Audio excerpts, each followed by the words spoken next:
Ce village n'a jamais connu de famine. Mais aujourd'hui, dans ce village, il y a des ménages qui font une semaine sans avoir de quoi manger avec les enfants. On est confronté à un sérieux problème de manque de nourriture pour cause des inondations.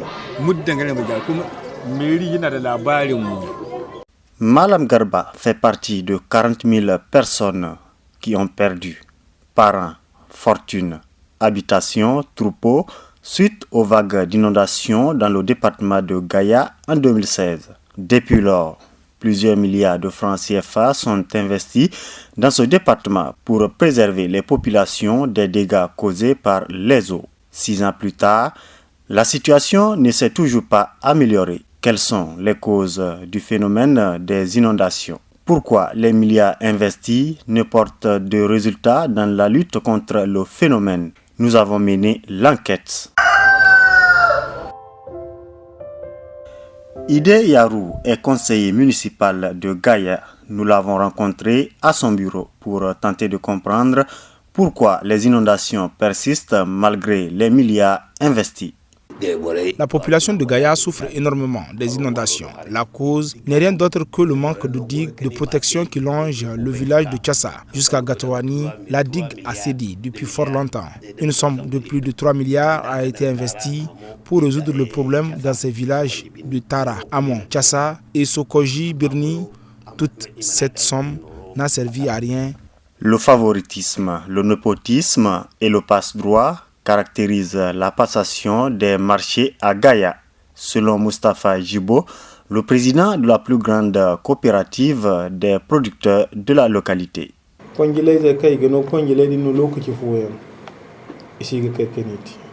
Les contrats ne sont pas donnés au Niger selon les compétences. C'est par connaissance ou par intérêt et affinité. C'est notre réalité ici à Gaïa et c'est malheureux. Le véritable problème est lié à la mauvaise foi des entrepreneurs. S'il y avait un contrôle ou un suivi objectif des travaux, le problème aurait été résolu depuis.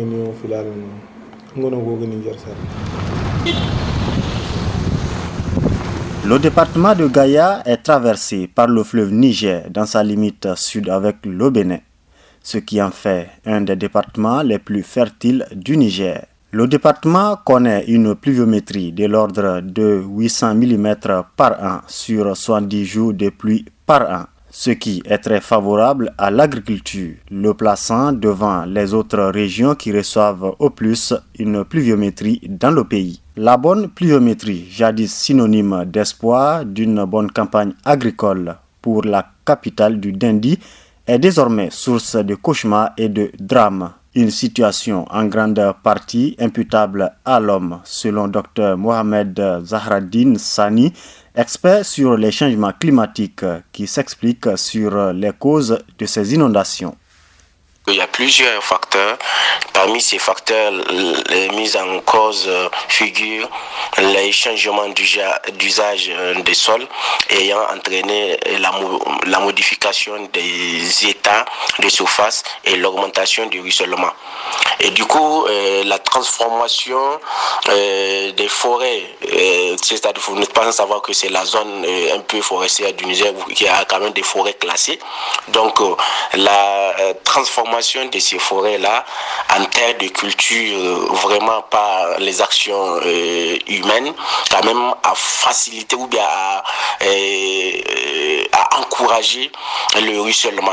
Et vous avez aussi que le ruissellement constitue vraiment une des causes importantes vraiment de ces inondations. Il faut également noter que vous avez aussi les précipitations. L'intensité des précipitations qui tombent. Et donc, du coup, le fleuve se déborde. Et vous savez qu'il y a une bonne partie du fleuve Niger qui traverse cette zone. Et du coup, lorsque le fleuve déborde, donc vous avez également les zones qui sont aux alentours du fleuve vont être inondées. Plusieurs villages du département, comme Tara, Gatawani Keina, Gatawani Beri, voient leurs concessions et périmètres agricoles envahis par les eaux qui, sur leur passage, emportent tout. y compris digues et infrastructures hydro-agricoles. 20 ans en arrière, la population du Dindi ne connaissait pas ce calvaire avec récurrence, selon Dr Mohamed Zahraddin Sani. Pour lui, plusieurs facteurs liés au changement climatique entrent aussi en jeu dans les causes de ces inondations. Vous avez également l'augmentation des gaz à effet de serre qui réchauffe l'atmosphère et impose aux écosystèmes de notre planète un autre comportement. Donc cette situation vraiment contribue à la dégradation de la situation. Vous avez également l'augmentation et les concentrations des gaz à effet de serre produits par l'homme. Donc provoque aussi ce qu'on appelle l'augmentation de l'effet de serre, base du réchauffement global. Donc ces réchauffements globaux vont toujours avoir des perturbations climatiques et ces perturbations vont avoir des répercussions sur les précipitations et aussi sur les températures. En 2021, dans les villages de Gatawani Keina et Gatawani Beri, les eaux du fleuve Niger qui ont quitté leur lit suite aux fortes précipitations ont englouti environ 150 hectares de cultures de riz, 13 fois la superficie de l'université Abdou Moumouni de Niamey, ce qui représente pour un rendement annuel plus de 750 tonnes de riz, soit la quantité de riz nécessaire pour nourrir toute la population de la ville de Niamey pendant 10 jours. Dans une région où la riziculture constitue la principale activité de subsistance et commerciale des populations, cette perte est une véritable catastrophe, comme en témoigne Malam Garba, habitant du village de Gatawani Keina. En temps normal, la production de riz de Gatawani seule peut suffire pour nourrir l'ensemble du pays. Ici, dans ce village, il y en a qui récoltent plus de 500 sacs de riz. Mais aujourd'hui, la population hésite à cultiver pour peur que l'eau emporte les cultures. Pour Malangarba, le diagnostic de cette catastrophe est formel. Le mauvais état de la digue de protection des aménagements hydro-agricoles y est pour grand-chose. Le gouvernement du Niger a mis en œuvre depuis septembre 2015 un projet dit de gestion des risques et catastrophes et de développement urbain. Ce projet phare intervenant dans le département de Gaya a pour objectif de renforcer la capacité du Niger à faire face aux catastrophes et protéger les populations vivant dans les zones les plus vulnérables ou inondables. Le projet est financé à plus de 104 milliards de francs CFA par la Banque mondiale, couplé d'un don de près de 4 milliards de francs CFA du Fonds pour l'environnement mondial. Dans cette enveloppe de plus de 108 milliards de francs CFA, environ 4 milliards ont été investis dans les travaux de réhabilitation et d'équipement des aménagements hydro-agricoles, notamment des villages de Tara, Sokonji, Kessa en 2016. Les travaux ont été confiés à l'entreprise burkinabé SER BTP Ingénierie, spécialisée dans les travaux de construction de barrages, routes et aménagements hydro-agricoles, et l'entreprise Valimo Group, une société anonyme qui exerce dans l'immobilier. Ces travaux, qui sont censés s'achever le 19 août 2017, ne sont jamais allés à terme, comme l'a constaté la Cour des comptes dans son rapport général annuel 2020. La Cour a constaté le non-achèvement des travaux des aménagements hydro-agricoles de Tara dans la région de Dosso, Iliwani, Tilakena 1 et Tilakena 2 dans la région de Tilaberi.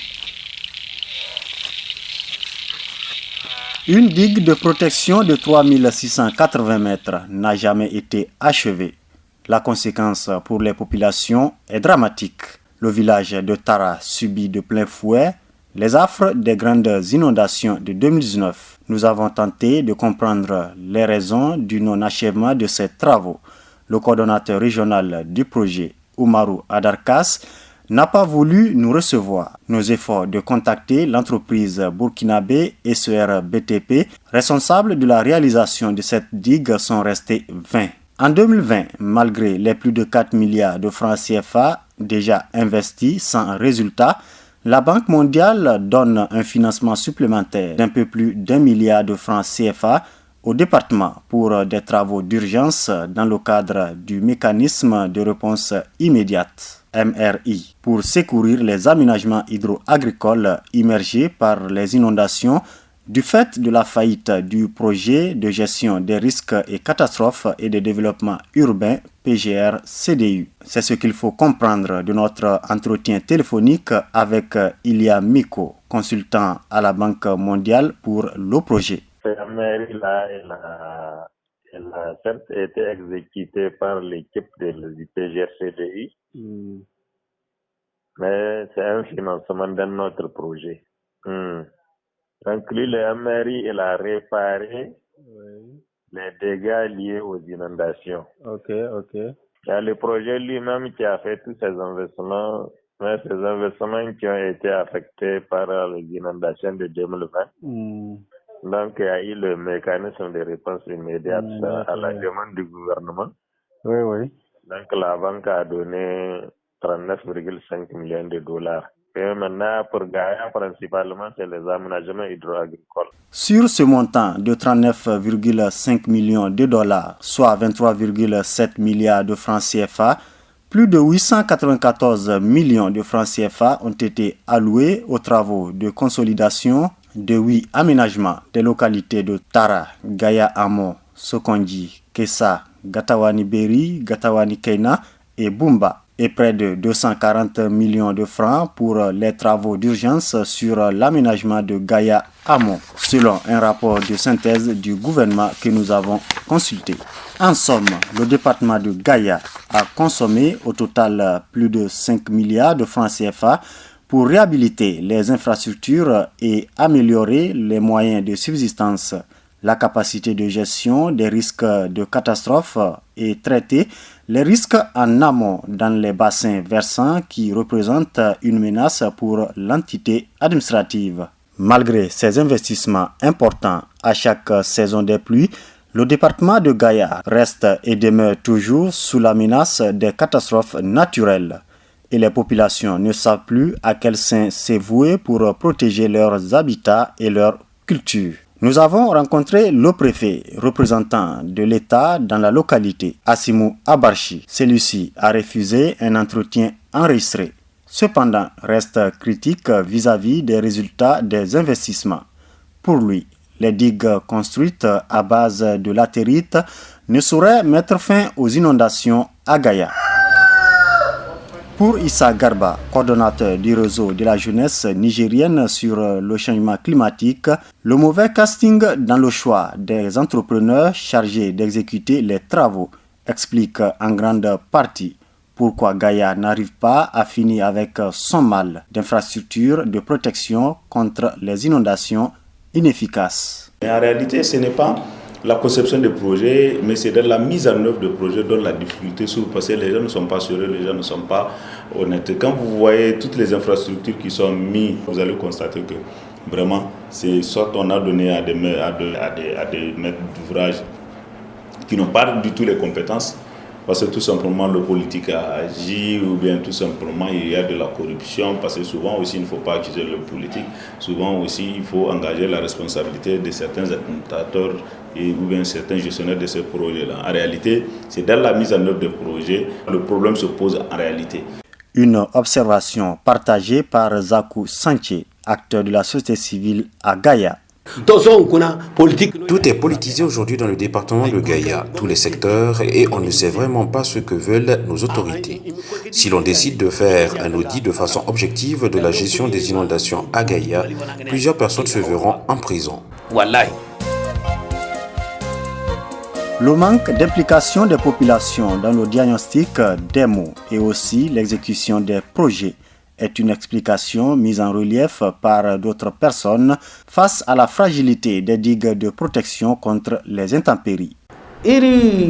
Étant non seulement bénéficiaires des actions, mais aussi des acteurs sociaux ayant connaissance du milieu, on devrait être impliqué dans le processus d'exécution des travaux. Malheureusement, ce n'est pas le cas. On est mis à l'écart. Sur le terrain comme dans les réunions, les gens ne tiennent pas compte de nos observations. on nous rend compte de rien et on vit toujours les mêmes problèmes. Pour étayer ses propos, Zakou Santier nous expose, preuve à l'appui, un vécu sur le terrain de la mise à l'écart des populations dans l'exécution des projets.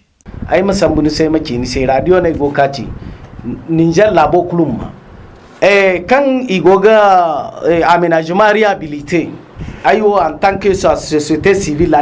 Je vous prends un exemple palpable. Je le dis haut et fort pour que le monde entier l'entende. Au cours de la réhabilitation de certains aménagements, j'étais participant pour le compte de la société civile, parce que j'ai une grande connaissance de la localité et je suis natif de cette localité. Alors, je les ai expliqué que pour un tel aménagement, ce n'est pas un tel type de tuyau qu'il fallait mettre pour la distribution d'eau. Je le sais parce que lors d'un voyage d'études dans la région de Tillabéri, j'ai vu comment l'aménagement similaire a été réhabilité avec succès. Et dans ce cas précis, le technicien a utilisé les tuyaux moyens inadéquats avec la puissance des pompes et incapables de résister dans le temps.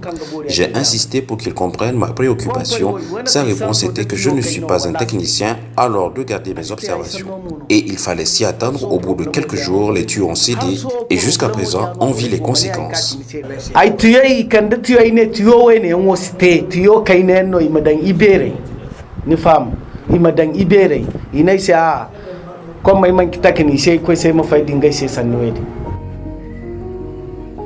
Un exemple sur le mauvais choix des entrepreneurs par le projet de gestion des risques et catastrophes et de développement urbain qui viennent justifier l'état relevé par les rapports d'audit du dit projet entre 2017 et 2018. De ces rapports d'audit, il est clairement ressorti un chapelet d'insuffisance sur la revue des procédures de passation des marchés, sur la consultation des fournisseurs, sur le non-respect du délai d'analyse et d'évaluation des offres. Un audit que nous avons consulté révèle que des marchés ont été remis à des structures en violation des procédures.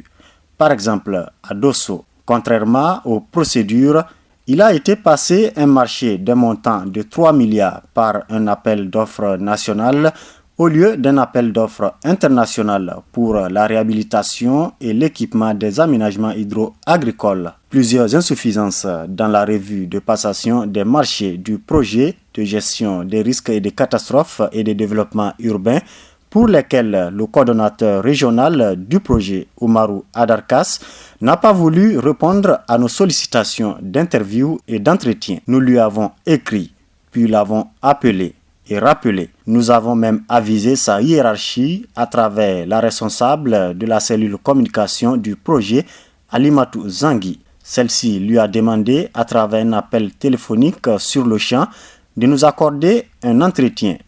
Pendant un mois, nous avons couru derrière lui, sans succès. Pour toute réponse, on n'avait droit qu'à un silence. Pendant ce temps, Gaïa et ses populations sont en attente des solutions concrètes pour mettre fin de façon définitive à leur calvaire. Au regard des manquements relevés par les différents rapports d'audit d'institutions privées et publiques, si rien n'est fait, cette zone d'agriculture risicole par excellence risque de sombrer dans une précarité alimentaire et économique sans précédent. Les menaces persistantes des inondations à Gaïa et les irrégularités relevées par les différents audits publics et privés dans l'exécution du projet de gestion des risques de catastrophes et de développement urbain devraient interpeller le gouvernement afin qu'il dote le département de Gaïa d'infrastructures de qualité, de protection des superficies agricoles et des habitats contre les catastrophes naturelles telles que les inondations. Convaincus qu'ils font forcément partie de la solution, les acteurs de la société civile, conseillers et représentants des paysans recommandent leur entière et pleine implication dans le diagnostic et l'exécution des projets locaux. Selon eux, c'est la seule alternative pour non seulement assurer l'efficacité mais aussi l'efficience des actions de lutte contre les inondations dans le département de Gaïa. Par ailleurs, Issa Garba, coordonnateur du réseau de la jeunesse nigérienne sur le changement climatique, invite les plus hautes autorités à mener une lutte implacable contre le favoritisme, le népotisme, le passe-droit et la corruption, érigée en règle dans l'attribution des contrats et passation de marché. Et nous acceptions à ce que tous ceux qui font des malversations, de la gabegie, que ces gens-là soient sanctionnés, qui font des détournements, que cela soit sanctionné. Et pour que ces gens-là soient sanctionnés, il faut qu'à tous les niveaux, à commencer d'abord par les responsables politiques, les premiers dirigeants lui-même de ce pays-là doit se faire sacrifice, doit se faire violence, à savoir que, quelle que soit la personne, que ce soit la personne soit de son ethnie, de sa région, de sa religion même, ou bien même si c'est de sa famille, si la personne pose des actes de malversation sur les deniers publics, cette personne doit répondre de ces actes, il faut sanctionner. Et tant que le politique même s'ingère dans le détournement des deniers publics, tant qu'on ne laisse pas aussi la justice faire convenablement le travail, des sanctions ou bien de contre-pouvoir par rapport à la mise en œuvre des textes et lois dans ce pays-là, je pense que rien ne va changer. Autorités administratives, acteurs de la société civile, la population et les bénéficiaires de ces investissements aux victimes des inondations. Toutes ces parties prenantes restent unanimes que les réalisations contre les inondations souffrent d'une approche participative et inclusive des populations locales, couplée à un manque criard de transparence et de bonne gouvernance dans leur mise en œuvre. Toute chose qui fait d'elles des géants à pied d'argile, dépourvus de toute efficacité et efficience dans le temps et l'espace. Cette enquête transnationale a été réalisée grâce au soutien financier et technique de la cellule Norbert Zongo pour le journalisme d'investigation en Afrique de l'Ouest dans le cadre du programme Renforcer le journalisme d'investigation au Sahel.